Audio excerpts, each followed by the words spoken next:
کہ ایک مرتبہ حضور نے فرمائش کی حضرت عبداللہ ابن مسعود سے رضی اللہ تعالیٰ عنہ، مجھے قرآن سناؤ۔ انہوں نے عرض کیا حضور آپ کو سناؤں، آپ پر تو نازل ہوا ہے۔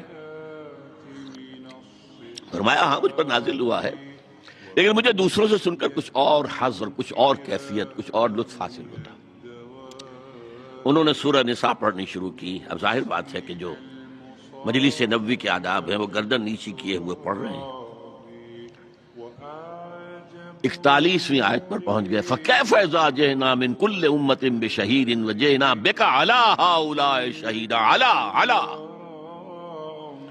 کیا ہوگا اس دن جب کہ محمد صلی اللہ علیہ وسلم ہم تمام امتوں کے خلاف ایک گواہ کھڑا کریں گے اور آپ کو لائیں گے ان کے خلاف گواہ کے طور پر۔ جب اس آیت پر پہنچے حضرت عبداللہ ابن مسعود، حضور نے فرمایا حسبک حسبک حسبک، بھائی بھائی بس کرو بس کرو بس کرو۔ اب انہوں نے جب آنکھیں اٹھا کر دیکھا تو حضور کی آنکھوں سے آنسو بہ رہے تھے۔